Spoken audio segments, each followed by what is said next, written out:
Hello guys. आज हम लोग बात करेंगे कोऑर्डिनेशन कॉम्प्लेक्स के लेक्चर थर्ड के बारे में। जैसा कि आप लोग जानते हैं, कोऑर्डिनेशन कॉम्प्लेक्स की एक बहुत बड़ी सीरीज में कंप्लीट चैप्टर बनाऊंगा, आप लोग कंटिन्यू लगे रहें। इसके पहले वाले लेक्चर में हम लोग कोऑर्डिनेशन कॉम्प्लेक्स के लेक्चर सेकंड में देखे थे टाइप्स ऑफ लिगेंड के बारे में। तो आज का लेक्चर बहुत ही इंटरेस्टिंग होने वाला है, nomenclature of coordination complex.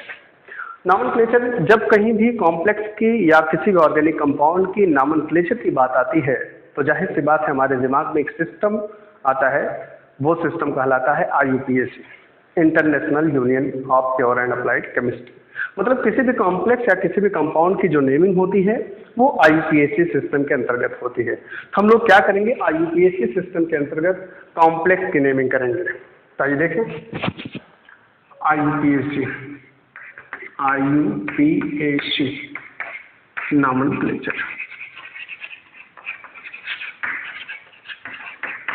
IUPAC nomenclature में सबसे पहले हम लोग देखते हैं कि what is the full form of IUPAC। तो आपको पता होगा, international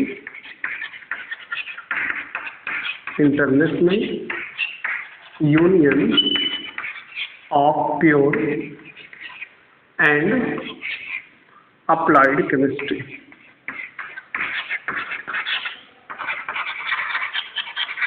Applied Chemistry. This is the full form of IUPAC, international union of pure and applied chemistry. इस सिस्टम के माध्यम से हम लोग क्या करेंगे, कॉम्प्लेक्स की नेमिंग सीखेंगे। कॉम्प्लेक्स की नेमिंग में आपको पता होगा, कॉम्प्लेक्स में मेटल और लिगेंड्स होते हैं। मेटल और लिगेंड्स जो होते हैं वो कोऑर्डिनेशन स्फीयर में होते हैं। किसमें होते हैं? कोऑर्डिनेशन स्फीयर में। This is the coordination sphere. और कोऑर्डिनेशन स्फीयर के आउटसाइड में, मीन्स यहाँ पर भी और यहाँ पर भी, मतलब कोऑर्डिनेशन स्फीयर के बाहर जो होता है क्या कहलाता है? Ionization sphere. This is the ionization sphere.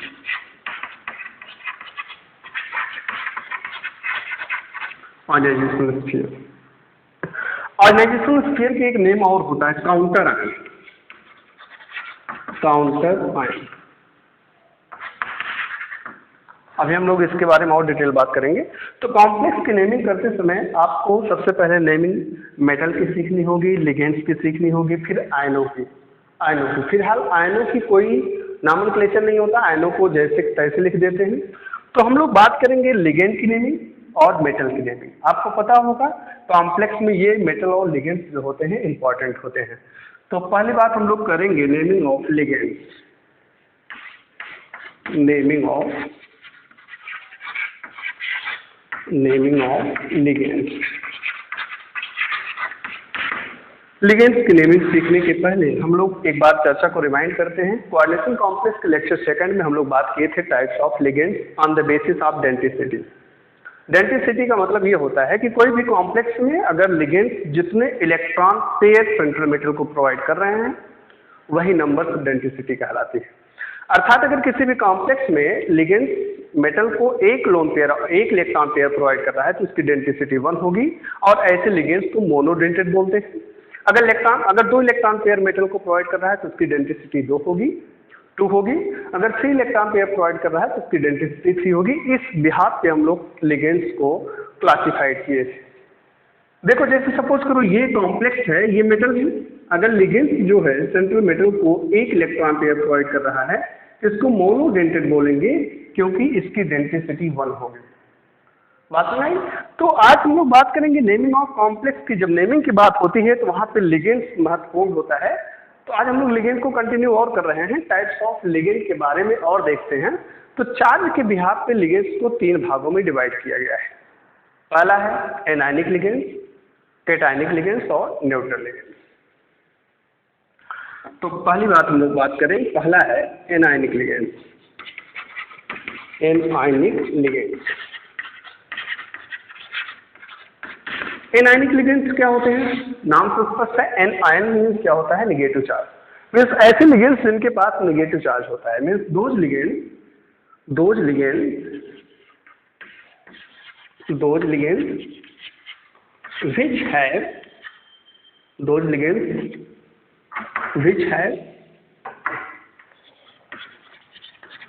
which have negative charge, which are negative charge called anionic ligands. anionic ligands ऐसे लिगेंड्स जिनके पास नेगेटिव चार्ज होता है उसको हम लोग क्या बोलते हैं? एनायनिक लिगेंड्स बोलते हैं। एनायनिक लिगेंड्स की नेमिंग जब आप करते हैं तो ध्यान रखिएगा, किसी भी एनायनिक लिगेंड्स के लास्ट में, ध्यान रखिएगा, किसी भी एनायनिक लिगेंड्स के लास्ट में ई आता है तो ई को ओ के द्वारा रिप्लेस कर देते हैं उसकी नेमिंग करते हैं। During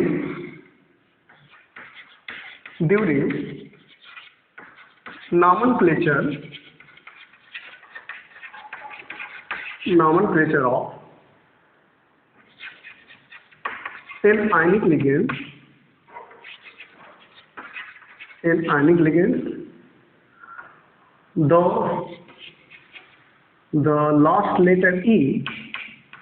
the last letter E, is replaced by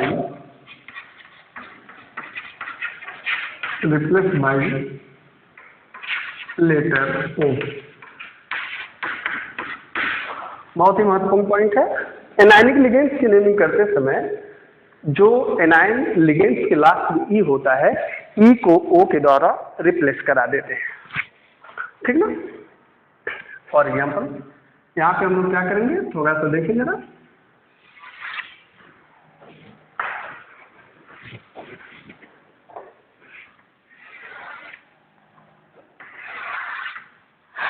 यहाँ पे हम लोग लिगेंड्स की नेम लिखते हैं, मीन्स एनायनिक लिगेंड्स, आयनिक लिगेंड्स और उसके कॉमन नेम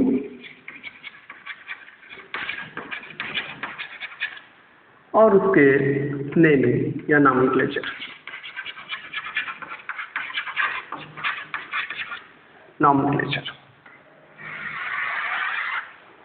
ओके, एक टेबल हम लोग देखते हैं। अब देखो जरा, अगर आपके पास जैसे सपोज करो S माइनस है, तो आपको पता होगा इसका कॉमन नेम क्या होता है? फ्लोराइड होता है। तो देखिए जरा, फ्लोराइड के लास्ट में क्या लगा है? ई लगा है। ई को ओ के द्वारा रिप्लेस कर देंगे तो क्या हो जाएगा? फ्लोराइड। जो ओल्ड कन्वेंस था उसमें ये लिखा जाता था, जो पहले आईपीएसी थी उसमें ये लिखा जाता था फ्लोरो, फ्लोराइडो को फ्लोरो लिखा जाता था। जैसे Cl माइनस है, क्लोराइडो, सॉरी अभी क्लोराइड लास्ट में गया है क्लोराइड की, तो क्या लिखेंगे? क्लोराइडो या फिर इसको क्लोरो लिखेंगे। जैसे Br माइनस है, ब्रोमाइडो, इसको ब्रोमाइड लिखते हैं, लास्ट में ही आया है, एक ओ के द्वारा रिप्लेस कराएंगे, क्या हो जाएगा? ब्रोमाइडो या फिर ब्रोमो इसको लिखते थे पहले। जैसे आई माइनस है, आई माइनस को क्या लिखेंगे? आयोडाइड लिखते थे, आयोडाइड का क्या हो जाएगा? आयोडाइडो या फिर आइडो हो जाएगा। ओके, इसी तरीके से आप कंटिन्यू करते जाएंगे। देखे जरा, जैसे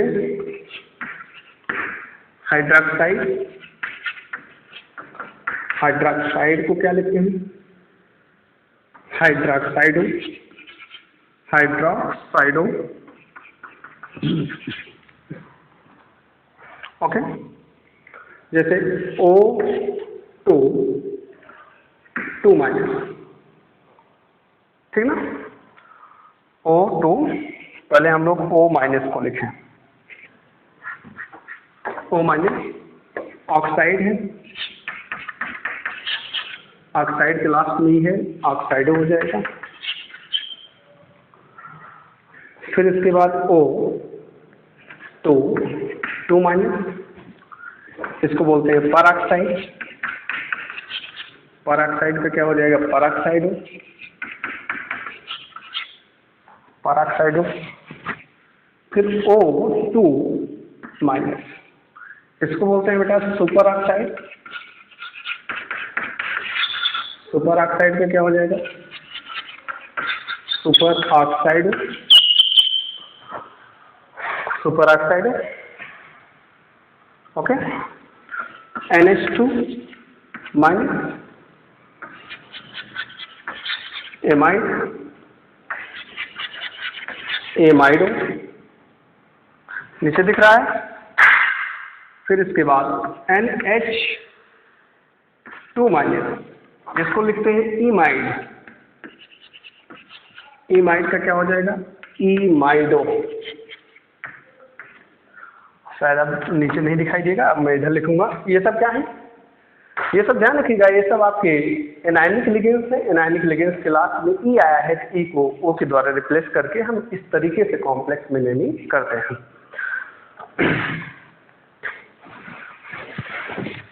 मैं इधर इरेज कर रहा हूं।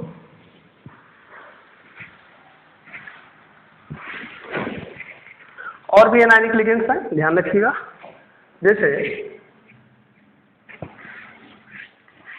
जैसे आपका SH माइनस है, यहाँ भी anionic ligand, anionic ligand, anionic ligand और इसके कॉमन नेम,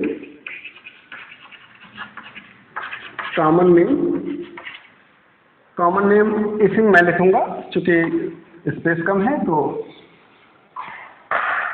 डायरेक्ट मैं लिख दे रहा हूँ नॉमेनक्लेचर। नॉमेनक्लेचर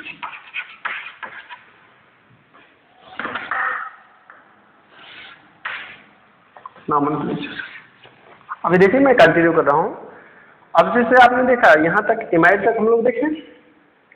अगर आपके पास एनायनिक लिगेंड्स के रूप में, एनायनिक लिगेंड्स के रूप में जैसे सपोज करो Cn माइनस है, इसको लिखते हैं साइनाइडो। साइनाइडो, चूंकि लास्ट में क्या आया है? साइनाइड आया है, साइनाइड। तो ई को ओ के द्वारा रिप्लेस कर देंगे, साइनाइडो। एक चीज, Cn माइनस अगर कार्बन के थ्रू मेटल से बाइंड कर रहा है तो यहाँ पे लिख देंगे साइनाइडो सी। ओल्ड कन्वेंस में इसको साइनो लिखते थे, साइनो, ये आपका ओल्ड कन्वेंस है। लेकिन अब इसको नेमिंग नहीं करेंगे, जो ओल्ड वाले हैं उसकी नेमिंग नहीं करेंगे। जैसे इसमें आपका ये ओल्ड है, ओल्ड कन्वेंस है, ये भी आपका ओल्ड कन्वेंस है, ये भी आपका ओल्ड है। ओल्ड का मतलब ये है कि पहले ऐसा माना जाता, पहले ऐसा लिखा जाता था, लेकिन अब इसको 2014 में नियर अबाउट इसको क्या किए, संशोधित किए हैं IPAC में, तो ये आपके नए प्रारूप है। फिर उसके बाद NC अगर इस तरीके से लगाओ, NC माइनस मतलब नाइट्रोजन के माध्यम से मेटल कोऑर्डिनेशन हो रहा है, मेटल को इलेक्ट्रॉन मिल रहा है, तो ऐसे तो इसको बोलते हैं आइसोसाइनाइड। कॉमन नेम इसका क्या होता है? आइसोसाइनाइड। तो इसको हम लोग क्या लिख सकते हैं? आइसोसाइनाइडो, साइनाइडो, या फिर इसको लिख सकते हैं साइनाइडो, साइनाइडो और यहाँ लिख देंगे EN। देखो साइनाइडो C लिखा गया, इसका मतलब साइनाइड ग्रुप जो है, साइनाइड लिगेंड्स कार्बन के थ्रू मेटल से बाइंड है। और यहाँ साइनाइडो N लिखा गया, इसका मतलब साइनाइडो जो है सेंट्रल मेटल, सेंट्रल एटम से नाइट्रोजन के थ्रू अटैच। ओके, फिर SCN माइनस है, इसको बोलते हैं थायोसाइनेट, थायोसाइनेट, साइनेट। अब देखो थायोसाइनेट को हम लोग क्या लिख सकते हैं? थायोसाइनेटो, सल्फर के थ्रू अगर मेटल्स लगा है तो थायोसाइनेटो यस लिख देंगे। फिर ऐसा भी होगा NCS माइनस, अर्थात नाइट्रोजन के थ्रू अगर मेटल्स लगा है तो उसको क्या लिखेंगे? नाइट्रोजन के थ्रू अगर मेटल्स लगा है तो उसको लिखेंगे, यहाँ पर इसका कॉमन नेम होता है आइसोथायो, आइसोथायोसाइनेट। और इसकी नेमिंग क्या हो जाएगी? आइसोथायोसाइनेटो, या फिर इसकी नेमिंग ऐसा भी हो सकती है थायोसाइनेटो, और यहाँ पर क्या लगा देंगे? यन लगा देंगे, क्योंकि ये ग्रुप जो है, ये लिगेंड जो है नाइट्रोजन के थ्रू मेटल से कोऑर्डिनेशन कर रहा है, इसलिए यहाँ पे लिख देंगे थायोसाइनेटो यन। और यहाँ क्या लिखेंगे? थायोसाइनेटो यस, क्योंकि ये थायोसाइनेट ग्रुप जो है सल्फर के माध्यम से मेटल से कोऑर्डिनेशन कर रहा है। ओके, और भी हैं, देखते रहें आप। ये तो हो गया। अब देखो, अगर इसमें थोड़ा सा और हम लोग बड़े ग्रुप के बारे में बात कर लें। अब इसको मैं इरेज करूंगा इधर वाले को।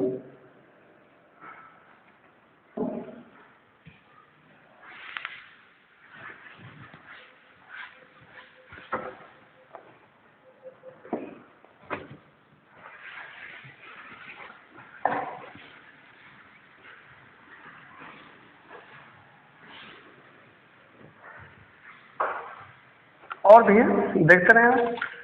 अब देखो, आपने देखा और भी ऐसे लिगेंड्स हैं जो कि इस तरीके से कोऑर्डिनेशन करते हैं। यहाँ पर मैं लिख रहा हूँ लिगेंड्स के naming. An ionic ligand, ionic ligand, और इसके ये कॉमन नेम यहाँ पर हो जाएंगे, कॉमन नेम, और इसके ये नॉमेनक्लेचर, ये इसके नॉमेनक्लेचर है। कंटिन्यू देखते रहें। देखो, मैंने आपको यहाँ पर दिखाया, यहाँ पे एक ग्रुप और ले रहा हूँ, साइनेट OCl माइनस, इसको बोलते हैं साइनेट। साइनेट, साइनेट को क्या लिख देंगे, साइनेटो। लेकिन एक चीज, अगर ये साइनेटो जो है ऑक्सीजन के माध्यम से कोऑर्डिनेशन कर रहा है मेटल को, तो यहाँ लिख देंगे साइनेटो O। ओके, फिर इसके बाद NCO माइनस, एक मिनट,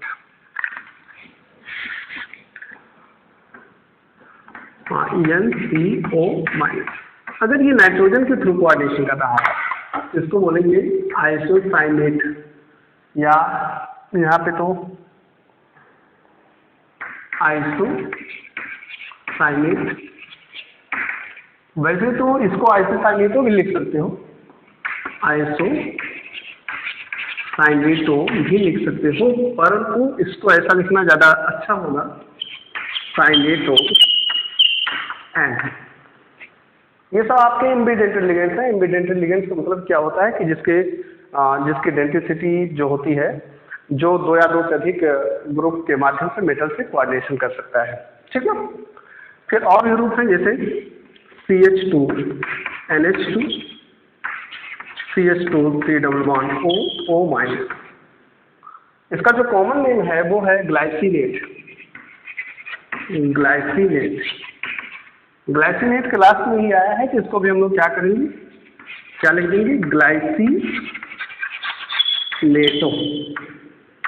ग्लाइसिनेटो। और भी जैसे CH3 double bond N, CH3 double bond N, यहाँ पे मैं OH लगा दे रहा हूँ, और यहाँ पर O माइनस। इसका नाम होगा dimethyl glyoxime. Dimethyl glyoxime, that is DMG, इसको बोलते हैं स्टार्ट में, DMG। ग्लाइसिनेट को GLY बोलते हैं। आपको ऐसा भी लिखा रहेगा कॉम्प्लेक्स में GLY के रूप में, DMG के रूप में, तो इसको क्या लिख देंगे, डाइमेथिल ग्लाइऑक्सामाइड,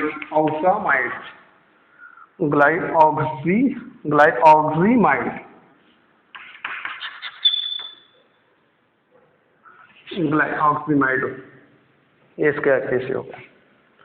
ओके, ये हो गए DMG। एक और है, यहाँ पे ध्यान दें,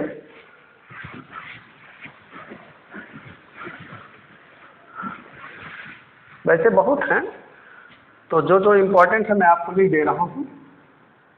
एक है CH3 double bond O, CH double bond CO minus CH3। Okay, इसका नाम है एसिटिल एसिटाटोनेटो। एस्टाटोनेट, इसका नाम है एस्टिल एस्टाटोनेट। इसका आईपीएसी क्या हो जाएगा? एस्टिल एस्टाटोनेटो टोनेटो। इसको जो कॉमन जो इसको यूज करते हैं वो लिखते हैं ACAC, ऐसा लिखा रहेगा। ठीक, और भी है, जैसे NO2 माइनस अगर लिखा रहे तो इसको बोलते हैं नाइट्रो। क्या बोलते हैं? नाइट्रो।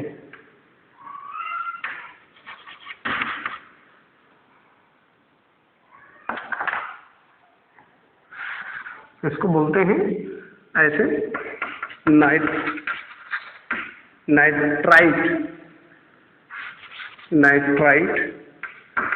नाइट्राइट का हो जाएगा नाइट्राइटो। अगर ये नाइट्रोजन के माध्यम से लिंक है नाइट्राइटोयन, अगर ONO माइनस है ऑक्सीजन के माध्यम से मेटल से लिंक है, किससे? ऑक्सीजन के माध्यम से मेटल लिंक है, तो ये हो जाएगा नाइट्राइटो ओ। वैसे यहाँ पे लिख देंगे आइसोनाइट्राइट। ओके, और भी है, ध्यान रखिएगा। जैसे अगर आपके पास NO3 माइनस है, NO3 माइनस को हम लोग लिखते हैं नाइट्रेट। नाइट्रेट का क्या हो जाए? नाइट्रेटो। यहाँ पे नाइट्रेटो, इसका नाम है नाइट्रेट है। नाइट्रेट का क्या हो जाएगा? नाइट्राइटो। इसमें देखिए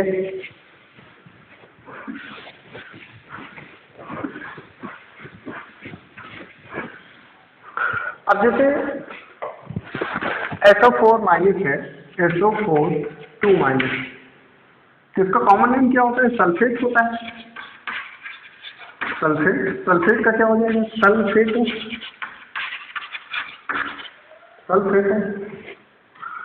SO3 2 माइनस, इसको लिखते हैं सल्फाइड। सल्फाइड का क्या हो जाएगा? सल्फाइटो। ओके। CH3O माइनस है, ये है आपका मिथॉक्साइड। मिथॉक्साइड का क्या हो जाएगा? मिथॉक्साइड।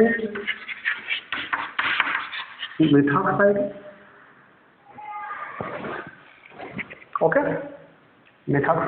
मिथॉक्साइड हो।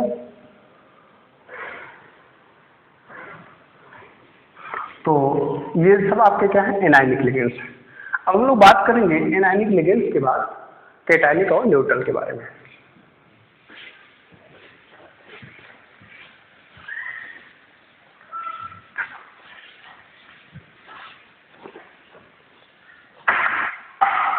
तो ध्यान देना, अब हम लोग बात करेंगे कैटायनिक लिगेंड्स के बारे में।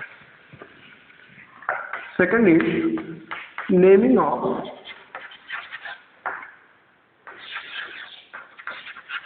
Cationic ligands.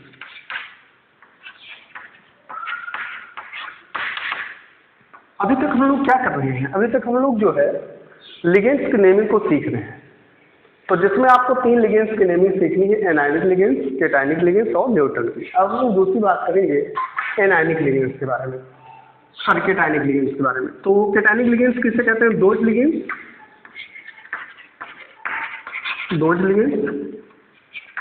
which have positive charge, called cationic ligand।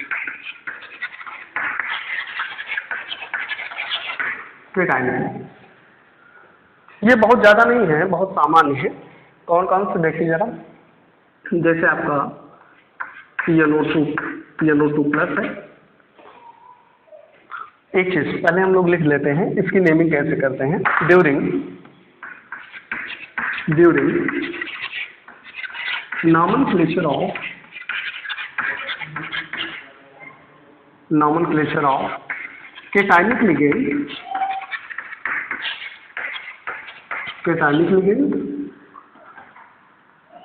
IUM is added to the end of cation. हम लोग नेमिंग करते समय क्या करते हैं, केटाइन जनरली क्या करते हैं, उसके लास्ट में IUM जोड़ देते हैं। जैसे आपका NO+, इसको बोलते हैं नाइट्रोसो। इसका जो कॉमन नेम है वो क्या है, नाइट्रोसो, लेकिन इसको क्या लिख देंगे, नाइट्रोसोनियम। देखो लास्ट में IUM जोड़ दी, नाइट्रोसोनियम इसका नॉमेनक्लेचर हो गया। NO2+, इसको बोलते हैं नाइट्रो, ओके, इसका हो जाएगा नाइट्रोनियम।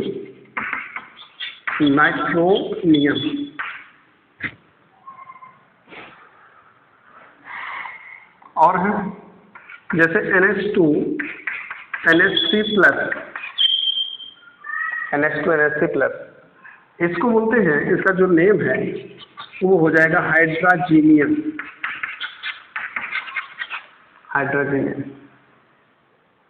बात एनायनिक लिगेंड्स में बहुत हैं, ये तो मैंने केटायनिक, कुछ एनायनिक और आ गए दिमाग में, जैसे आपका N3-, इसको बोलते हैं नाइट्राइड। एनायनिक लिगेंड मैं बोल रहा हूँ, नाइट्राइड का क्या हो जाएगा, नाइट्राइडो, ओके। लेकिन ध्यान रखिए N3- को बोलते हैं एजाइड का क्या हो जाएगा, एजाइडो। ये एनायनिक लिगेंड्स। तो ओवरऑल आपको ये तीन जो हैं, मैक्सिमम 3 आपको केटायनिक लिगेंड्स मिलेंगे, इसमें बहुत ज़्यादा आपको नहीं स्टडी करना होता है। नेक्स्ट आपका है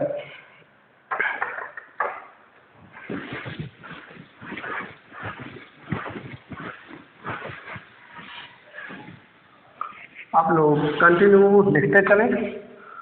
थर्ड है आपका naming of neutral ligands.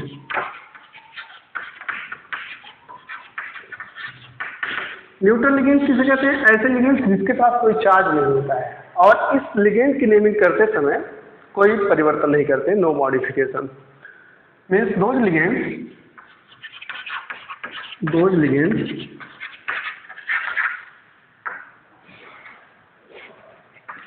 which don't have any charge called neutral ligands.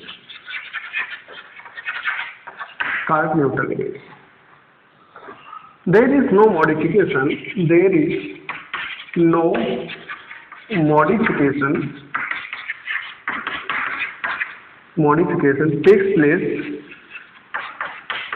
takes place in the name of neutral ligand।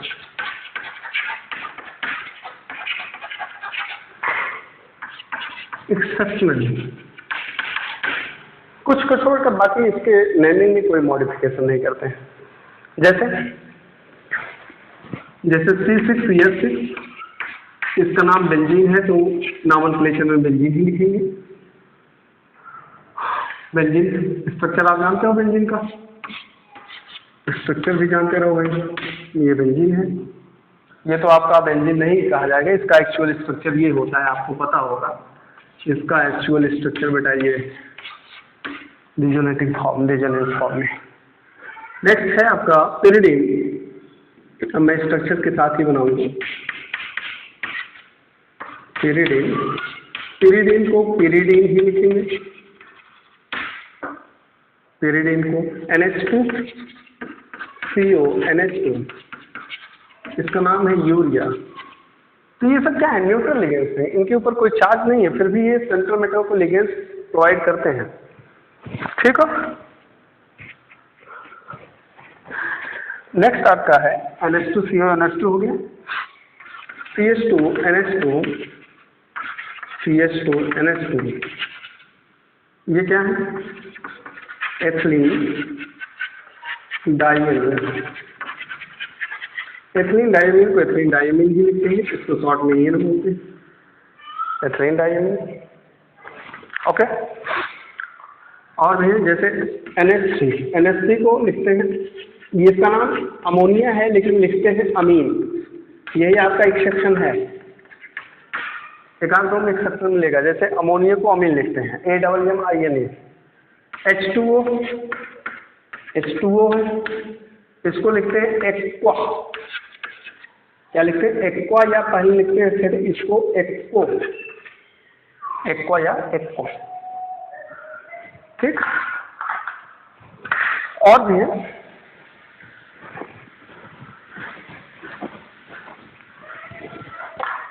जैसे है यनो है, इसको लिखते हैं नाइट्रोसिन। CO है कार्बोनिल, इसको बोलेंगे कार्बोनिल, नाइट्रोसिन कार्बोनिल। ओके, और भी है जैसे CH3 CH CH2NH2, इसका नाम है प्रोपिलीन डाइमीन,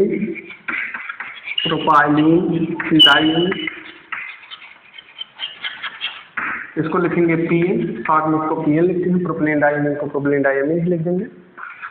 CH2NH2,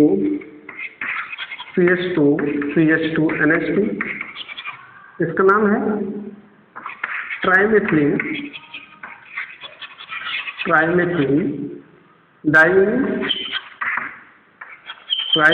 डाइमीन, इसको लिखते हैं शॉर्ट में TN। तो ये सब क्या है? Neutral ligands. तो हम लोग क्या किए, कॉम्प्लेक्स की नेमिंग में सबसे पहले लिगेंड्स की नेमिंग सीखे। अब हम लोग बात करेंगे लिगेंड्स के बाद सेंट्रल मेटल की नेमिंग।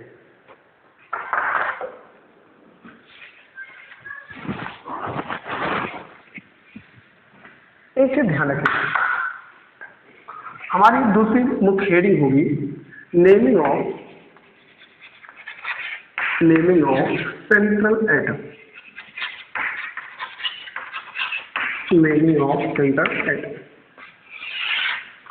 सेंट्रल एटम की नेमिंग करते समय कुछ बातें आपसे मैं कह दूं, ध्यान रखिएगा। किसी भी कॉम्प्लेक्स के पास दो स्फीयर होता है, एक कोऑर्डिनेशन स्फीयर होता है, दूसरा आयोनाइजेशन स्फीयर। जैसे ये आपका मेटल है और इसमें क्या है? लिगेंड्स है। लिगेंड्स की नेमिंग हम लोग सीख चुके हैं, मेटल की बात कर रहे हैं। तो मेटल की नेमिंग करते समय सबसे पहले हम लोग क्या करते हैं, थोड़ा सा कोऑर्डिनेशन स्फीयर के बारे में सोचते हैं। ये आपका क्या है? Coordination sphere.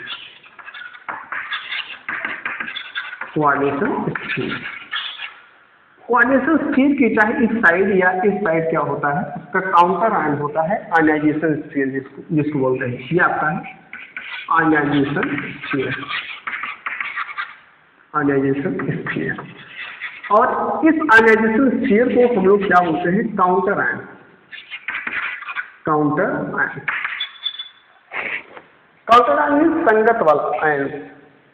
अब देखो, संगत वाला आयन, इसका मतलब क्या हुआ कि कोऑर्डिनेशन स्फीयर के आउटसाइड में जो आयोनाइजेशन स्फीयर होता है वो कुछ भी हो सकता है, कैटायन भी हो सकता है, एनायन भी हो सकता है। कैटायन होगा तो हमारा जो कोऑर्डिनेशन स्फीयर का जो चार्ज होगा वो डिपेंड करेगा उसके काउंटर आयन या आयोनाइजेशन स्फीयर पे। अगर आयोनाइजेशन स्फीयर उसका जो है निगेटिव चार्ज है तो जो कोऑर्डिनेशन स्फीयर होगा वो पॉजिटिव हो जाएगा। अगर उसका आयोनाइजेशन स्फीयर पॉजिटिव चार्ज है तो कोऑर्डिनेशन स्फीयर नेगेटिव हो जाएगा। अगर वो नेगेटिव है तो ये क्या हो जाएगा? पॉजिटिव हो जाएगा। तो आइए देखते हैं, मैंने आपको क्या बताया, यहाँ पे हम लोग केस 2 लेते हैं। केस नंबर फर्स्ट का मतलब ये हुआ कि जैसे सपोज करो मैंने ये सेंट्रल मेटल और लिगेंड्स लिया कोऑर्डिनेशन स्फीयर का। ये आपका क्या कोऑर्डिनेशन स्फीयर है, ये कोऑर्डिनेशन स्फीयर है। और इस कोऑर्डिनेशन स्फीयर के अगर लेफ्ट साइड में कोई आयन है, मीन्स यहाँ पे कोई आयन है, तो वो आयन क्या होगा? कैटायन है। वो क्या होगा? कैटायन। और अगर यहाँ पे आयन है तो जाहिर सी बात है ये कोऑर्डिनेशन स्फीयर कैसा हो जाएगा? नेगेटिवली चार्ज का हो जाएगा। जैसे फॉर एग्जांपल अगर यहाँ पर मैंने लिख दिया K4 FeCN6, तो देखो यहाँ पर K4 आ गया, इसका मतलब ये कि क्या होगा? कैटायन होगा। और तब ये क्या हो जाएगा? एनायन हो जाएगा।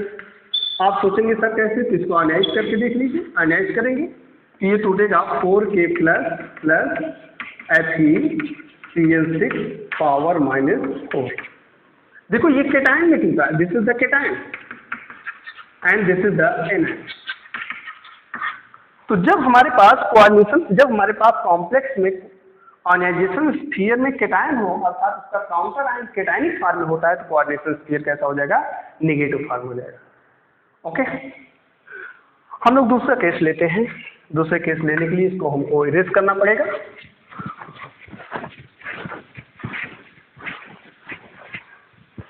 आइए देखिए, दूसरा केस ले रहे हैं, case number second. Case number second क्या है, जैसे ये हमारे पास मेटल और लिगेंड्स है, और यहाँ पर यहाँ पर अगर ये एज्यूम कर रहा हूँ, ये आपका कोऑर्डिनेशन स्फीयर है, कोऑर्डिनेशन स्फीयर, और ये क्या होगा, आयनाइजेशन स्फीयर। ये आयनाइजेशन स्फीयर होगा। अब देखो जरा, ये कोऑर्डिनेशन स्फीयर, वो आयनाइजेशन स्फीयर। अगर ये आयनाइजेशन स्फीयर नेगेटिव चार्ज का है, जाहिर सी बात है ये आयनाइजेशन स्फीयर कैसा होगा, एनायन फॉर्म होगा। ये किस फॉर्म होगा, एनायन फॉर्म। मतलब लेफ्ट साइड वाला केटायन फॉर्म है, राइट साइड वाला जो होगा वो एनायन फॉर्म होगा। और जब ये यहाँ पर कोई चार्ज है तो समझ लेना एनायन है, तब उस समय कोऑर्डिनेशन स्फीयर कैसा हो जाएगा, पॉजिटिवली चार्ज का हो जाएगा। जैसे for example CONH3 taken 6Cl3। अब देखिए ये क्या है, ये आपका एनायन फॉर्म है, और तब ये क्या हो जाएगा, ये पूरा स्फीयर कैसा हो जाएगा, केटायन फॉर्म हो जाएगा। केटायन फॉर्म कैसे, अगर आप इसको आयनाइज कर देते हैं तो CONH3 टेकन 6 पावर +3 Cl-, ये देखो आपका क्या हो गया, केटायन, और ये क्या हो गया, एनायन। तो हमारे पास जो कॉम्प्लेक्स में कोऑर्डिनेशन स्फीयर है, वो उसका चार्ज जो है डिपेंड करता है उसके काउंटर आयन के, ठीक है। तो ये काउंटर आयन। अब मैं थोड़ा सा इसको इरेज करूंगा। मैं इन दो केस के आधार पे सेंट्रल मेटल की नेमिंग करने वाला हूँ। इसका मतलब क्या होगा कि अगर हमारे पास कॉम्प्लेक्स में कोऑर्डिनेशन स्फीयर न्यूट्रल या पॉजिटिव चार्ज का है, तब तो सेंट्रल मेटल की नेमिंग में कोई मॉडिफिकेशन नहीं करेंगे। लेकिन अगर हमारे पास कॉम्प्लेक्स में कोऑर्डिनेशन स्फीयर के पास नेगेटिव चार्ज है, तो उसकी नेमिंग करते समय सेंट्रल मेटल में लास्ट में ATE लगा देते हैं, ध्यान रखेंगे। तो इस बिहाफ पर हम लोग क्या करते हैं, दो केस जनरेट करते हैं। पहला केस ये है, case number first. Case number first क्या है, if coordination sphere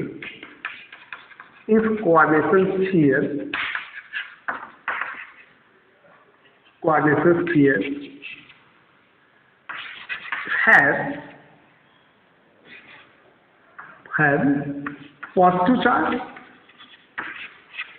positive charge or neutral, then no modification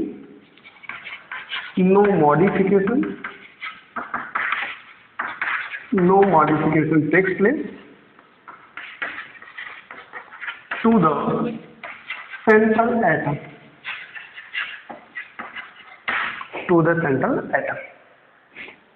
इसका एग्जांपल समझिए।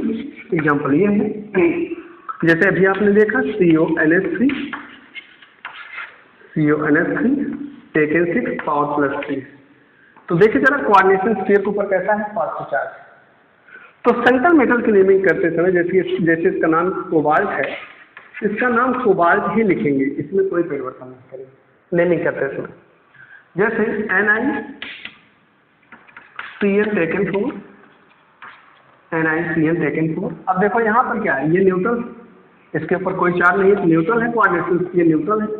तो कोऑर्डिनेशन स्फीयर न्यूट्रल है, तब भी सेंट्रल मेटल में कोई परिवर्तन नहीं करेंगे, इसको निकल ही लिखेंगे। केस नंबर सेकंड क्या है, if coordination sphere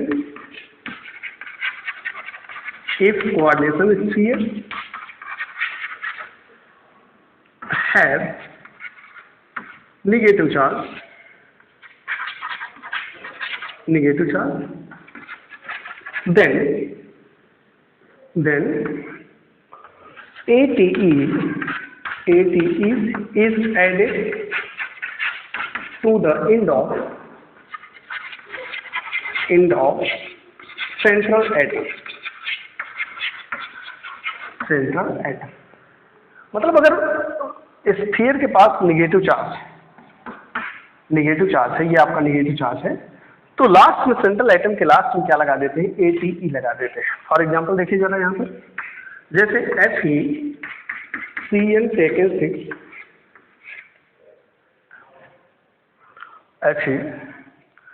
FeCN taken 6 power minus यहाँ पर 4 कर देते हैं, पावर माइनस 4। तो देखो कोऑर्डिनेशन स्फीयर क्या कैरी किया, नेगेटिव चार्ज कैरी किया।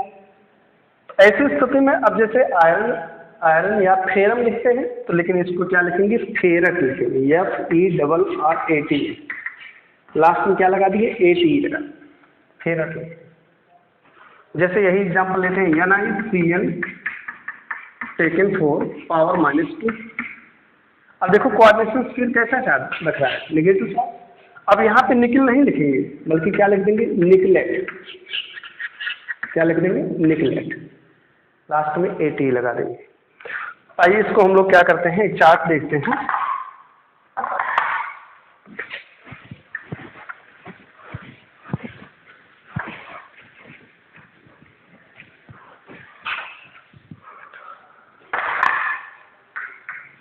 चार्ट देखते हैं,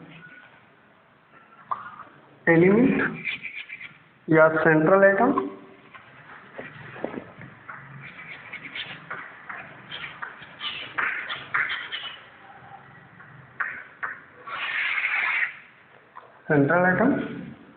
कोऑर्डिनेशन स्फीयर यहाँ पर मैं लगा दे रहा हूँ 0 OR केटायन, और दूसरा कोऑर्डिनेशन स्फीयर यहाँ लगा दे रहा हूँ नेगेटिव।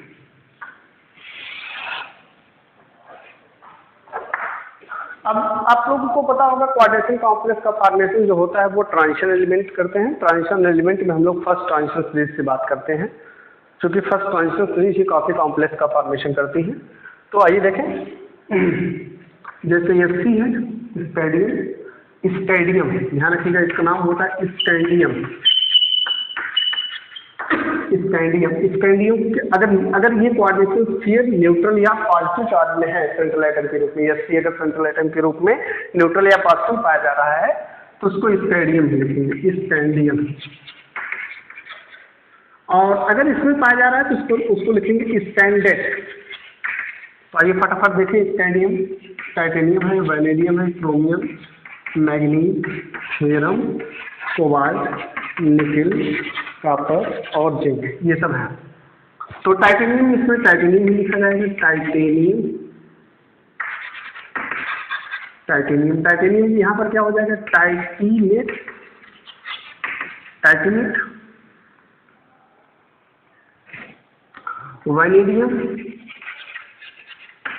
वैनेडियम का क्या हो जाएगा, वैनेडिएट।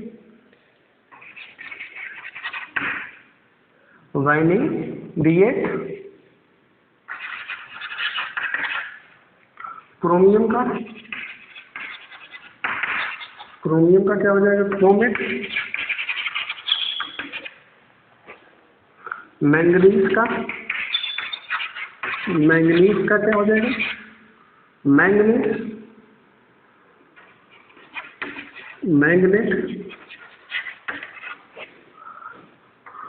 इसको यहाँ पर फेरम लिखते हैं या फिर आयरन लिखते हैं, लेकिन यहाँ पर क्या हो जाएगा, फेरस हो जाएगा। कोबाल्ट का यहाँ पर कोबाल्टेट हो जाएगा। निकिल का निकलेट हो जाएगा, निकलेट। कॉपर का क्यूप्रेट।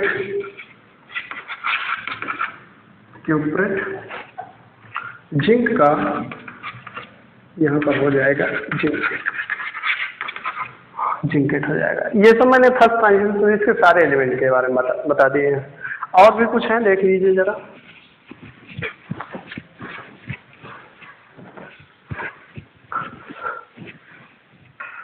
जैसे अगर सपोज करो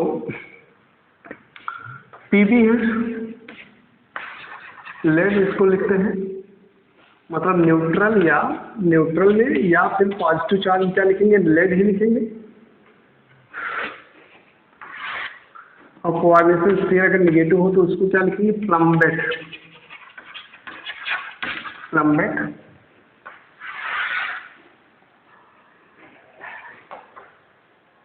चलो भाई सीधा इसको खींच देते हैं, ऐसा सीधा कर देंगे ज़्यादा अच्छा दिखेगा। प्लम्बेट। दूसरा देखिए पीबी एजी है, इसको यहाँ पर लिखते हैं सिल्वर और यहाँ पर लिख देंगे अर्जेंटेड। एयू है, इसको लिखते हैं गोल्ड। न्यूट्रल या कैटायनिक फॉर्म में क्या लिखेंगे, न्यूट्रल या कैटायनिक फॉर्म गोल्ड। लेकिन एनायनिक फॉर्म अगर कोऑर्डिनेशन स्फीयर एनायनिक फॉर्म है तो इसको क्या लिख देंगे, ऑरेट हो जाएगा, एयू का ऑरेट। एचजी का यहाँ पे लिखेंगे मरकरी, यहाँ पे लिख देंगे मर्क्यूरेट। डब्लू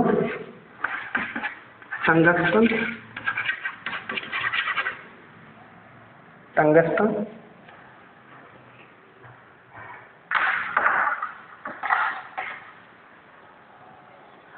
इसको छोड़िए।